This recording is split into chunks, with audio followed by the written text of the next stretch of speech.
Welcome back to the Purdue Softball Show with Maggie Frezzotti. I'm Cory Palm, Coach Cory. Maggie. How you doing? I'm good. Man, it is. We finally trucking all the way through spring. It feels like summer outside. I was gonna say that. Yeah, it's warm, it's sunny. We haven't had a lot of issue with weather, and we get to close the regular season at home, so we're good. Can't beat that. Closing the regular season this weekend, Friday, Saturday, Sunday against Michigan State at the Bit. We'll talk about those games down the line a little bit here. A lot on the line for both teams. Really should be a wonderful way to close out the season. But first, your final road trip of the regular season was last weekend out at Maryland. Did you get any good seafood while you're out there? We didn't as a team, and I didn't personally, but we do family nights sometimes where we let the players who have family in town go with them for a couple hours. And I would say about 80% of like, how was your night? Where did you go? They all got seafood. That's awesome. Yeah. Love that. I love that you do family night still. It's so important, so vital. These women have been in the midst of a grinding season for like 5 months now. It's so important for them to connect whenever they can with something outside of softball. Yeah, and families spend so much, they invest so much, right, in this program, in their success. So every time we can find time for that, we do it. And something that we've been doing the last couple of weekends on the road, we let them go with their families, and then we come back and do an activity as a team. It's just for 1 hour, but kind of like regroup, now refocus, and we feel like we're ready as a team for the next day. That's awesome. Friday night, you were ready as a team. Kind of a weird game, a 2-1 win over Maryland, which against a great pitcher like they have in Weish is always great to get that victory to set the table for the weekend. But you kind of used all 21 outs. Bad math. Yep. Baseball math it's all right. is we got it. cringing in. You used all. If you would have talked about Saturday, I think 27 could have applied. That's very true. But you used everything on Friday night. Let's start in the first inning. Maryland jumps out to a 1-0 lead. Klochek got the start in the circle, which is an unusual, Friday night starter for you. Usually it's been Gossett. We've seen a lot this season, but you flipped the script a little bit and threw Kendall out there. She did really well. Regrouped after giving up 2 first inning base hits and a run. Shut them down the rest of the way, which is really what you need for your pitcher to do when your batters are still trying to figure things out. Yeah, Kendall was phenomenal. We talked after the game, not just Kendall. Emma came after, and she was phenomenal, and Julia was phenomenal closing. We felt like our pitching performance was close to elite, if not elite at that point. And like you said, White is really good, and sometimes you just need time. You need to stay alive for long enough to figure it out. And thanks God, Haley was like, "You guys, I got it. Give me a chance. Give me a Sage. You get on, and I'll take care of business." But no, they were phenomenal. Kendall and Emma and Julia really got it done for us. They did. And you don't have overpowering pitchers. They're not, going to come out. Not yet, right? Not yet. Okay. They're not getting double-digit strikeouts, per game. So they rely a lot on their defense, and that's what we saw a lot. Just 3 strikeouts for Kendall, just 1 for Julia, 4 on the game. Because you rely on a really solid defense behind you, you trust your teammates, and defensively the effort was there. Offensively, like you said, top 7, Sage gets on, great hustle, fighting through to do whatever you need to do to get on base, and then Haley just sends a rocket out over left field for the 2-1 lead. Yeah, and the process of the at-bat to the point of the home run was like she was locked in. She was not going to be the last. You could feel the energy of like if she leaves one flat, she's going to do damage. And thankfully she did, and also Haley did. So it was a great way to take the lead, get all the momentum, and then you have to come out and shut the door. Like you said, Emma, and I got the first out. Julie, you got the last 2, and you guys take the 2-1 victory on Friday night. And have almost an exact replica game on Saturday through 7 innings where there's not a lot to build on, but you get to the 7th and the bats explode for 3 runs to take a late lead. Couldn't hold it this time and fell in 10. Now, that was that could have been a deflating loss, I would imagine, to fight back and to stay in it and then to have it go away. What was the team's sort of reaction to that immediately after? I don't know. I'm thinking two things here. One, we still need to learn things, right? Like from good performances and bad performances. So we as a coaching staff, we felt like, yes, we fought and this team has showed that we can fight, but we told them we don't need to fight every single game. Yeah. You have the ability to separate. You had the ability to close the door. You had the ability to do all these things. And we'll continue to tell you guys until it becomes a belief and until we know that that is a thing and we can apply that and put that into action. But then on the other side, it's like we still have a chance to win the series. Mm-hmm. And every time we win a series, it's a big deal. And every time we win a series on the road, it's something that we should celebrate.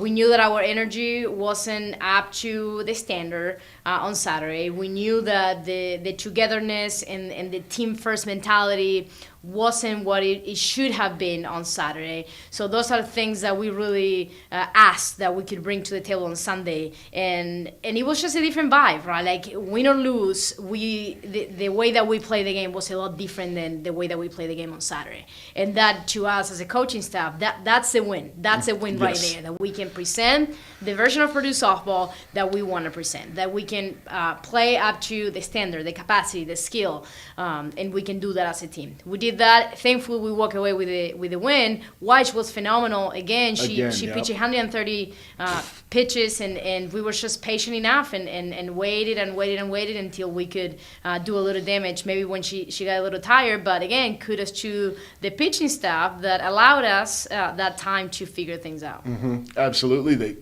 Again, Maddie kept you in the game this time. Mm-hmm. Julia comes in and closes it out again. To your point on Weiss, 130 pitches is a lot. For the third game of a series, when she started Friday night as well, is even more.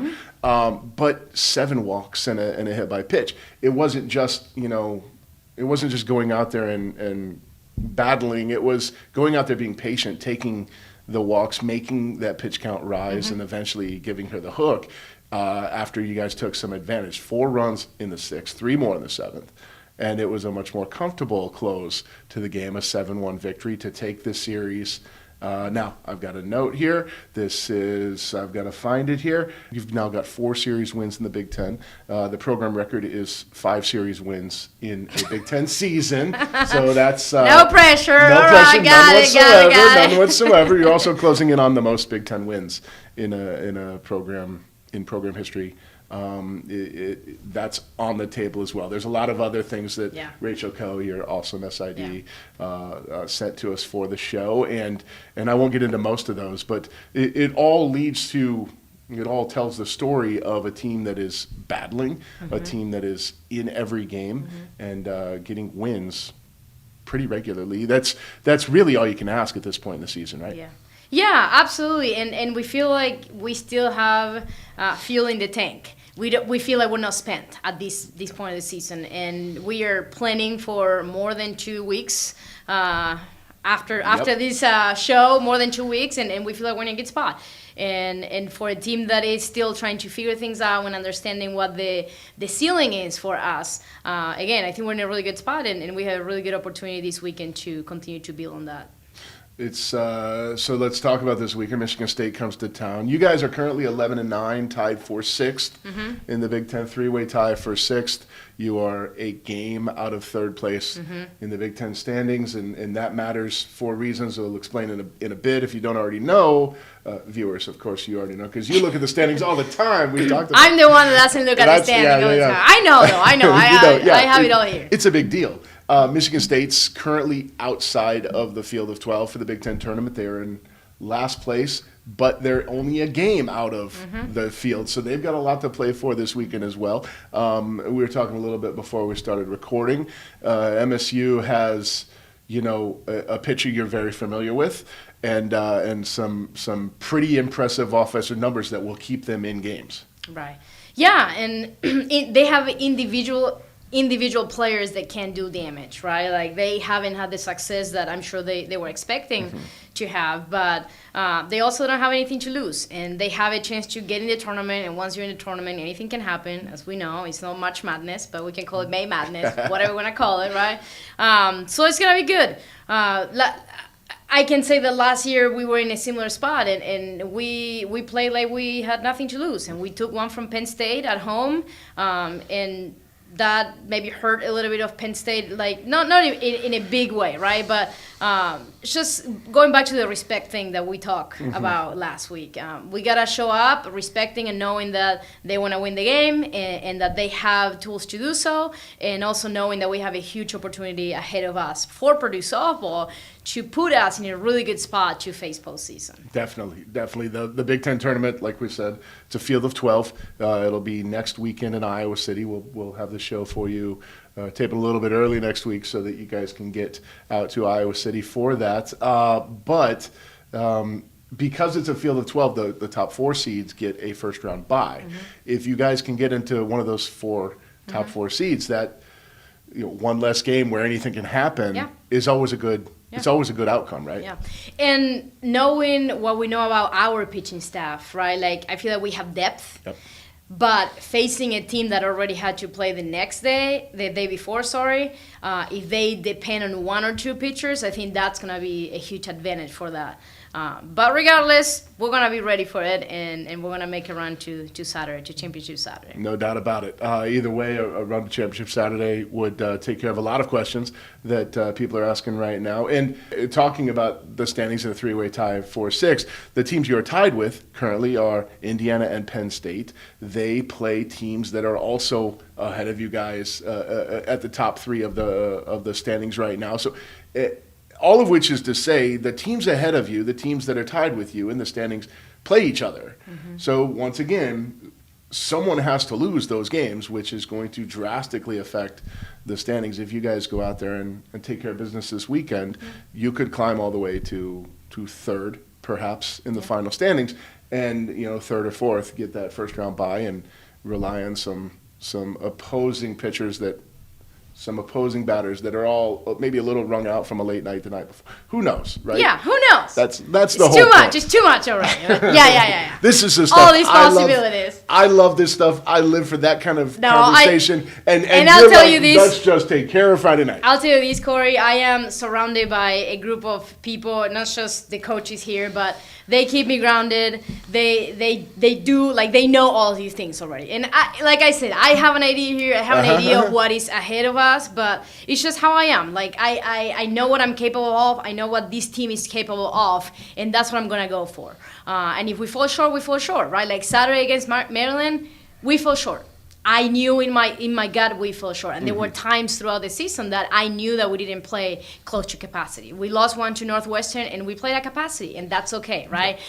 So yeah, all of these things. I have a great team around me and behind me that they're gonna be ready to tell me what's next. But Friday is the first step. That's exactly how it should be. If you're in charge of any sort of organization, put good people around you and let them worry about the nonsense, and you focus on doing your job. It's not nonsense. It makes sense. We need to know. We need to know what's at stake. For sure. Yeah. Yeah. What's at stake Friday night, 5 o'clock, is the next home game. It is the final series of the regular season, season 1 at the helm, and we'll talk a little bit maybe next week about overarching what this first year at the top has been like for you, but for now we're focusing on the Spartans and getting that dub on Friday night. Sounds good. Thanks, Cory. Thanks, Maggie. Good luck.